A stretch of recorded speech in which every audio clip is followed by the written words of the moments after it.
अस्सलामु अलैकुम वरहमतुल्लाह नहमदुहु नुसल्ली व नुसल्लिमु अला हबीबिहिल मुस्तफ़ा।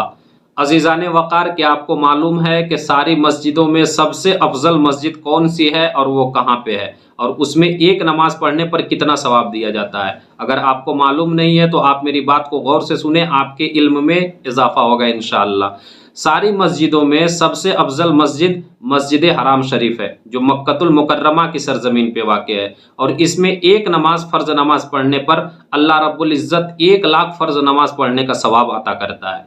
और दूसरे नंबर पे जो मस्जिद आती है वो मस्जिद नबवी शरीफ है, जो मदीनतुल मुनव्वरा की सरजमीन पे वाक़ है, और इसमें एक फ़र्ज़ नमाज पढ़ने पर अल्लाह ताला 50,000 फ़र्ज़ नमाज पढ़ने का सवाब अता करता है। और तीसरे नंबर पे जो मस्जिद है वो मस्जिद कुद्स है, जिसे बैतुल मुक़द्दस मस्जिद अक्सा भी कहा जाता है, और ये फ़िलिस्तीन की सरजमीन पे वाक़ है, जिस पर यहूदियों ने ज़बरदस्ती कब्ज़ा कर रखा है। इस मस्जिद के बारे में फरमाया गया कि अगर कोई मस्जिद अक्सा में एक नमाज पढ़ता है तो अल्लाह रब्बुल इज़्ज़त उसे 25,000 नमाज पढ़ने का सवाब अता करता है।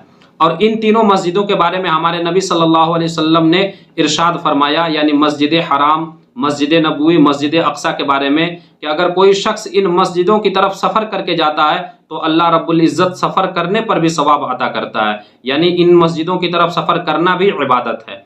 और चौथी मस्जिद मस्जिद क़ुबा है। इस मस्जिद को हमारे नबी सल्लल्लाहु अलैहि वसल्लम ने अपने दस्ते मुबारक से तामीर की थी, और ये मस्जिद मज़हब इस्लाम की सबसे पहली मस्जिद है।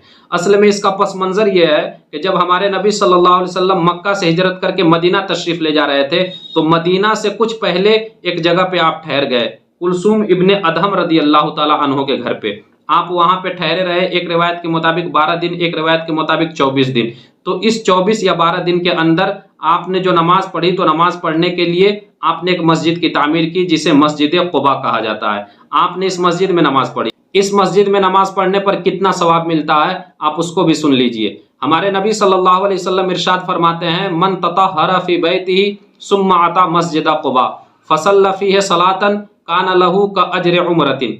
हमारे नबी सल्लल्लाहु अलैहि वसल्लम इरशाद फरमाते हैं कि जिस शख्स ने अच्छी तरह वज़ू की, फिर मस्जिद क़ुबा में आया और मस्जिद क़ुबा में नमाज पढ़ी, तो अल्लाह रब्बुल इज़्ज़त उसे एक मकबूल उम्रे का सवाब अता करता है। फिर जामे मस्जिद और फिर आपके मोहल्ले की मस्जिद। लेकिन एक बात आप याद रखें, लोग ये सोचते हैं कि बड़ी मस्जिद में जाएंगे, बड़ी जमात मिलेगी तो वहाँ पे ज़्यादा सवाब मिलेगा। ऐसा नहीं है। अगर आपके मोहल्ले में मस्जिद मौजूद है, अगरचे वो छोटी है, जमात में लोग कम रहते हैं, फिर भी शरीयत का हुक्म यह है कि आप अपने मोहल्ले की मस्जिद में नमाज़ पढ़ें। आप अपने मोहल्ले की मस्जिद में नमाज़ पढ़ेंगे तो आपको जामे मस्जिद में नमाज़ पढ़ने से ज़्यादा सवाब दिया जाएगा। अगर आप अपनी मस्जिद छोड़कर जामे मस्जिद में जाएंगे ज़्यादा सवाब के चक्कर में, तो उल्टा आप पर अजाब भी हो सकता है, क्योंकि आप अपनी मस्जिद को वीरान कर रहे हैं, और मस्जिद वीरान करना किसी सूरत में दुरुस्त नहीं है।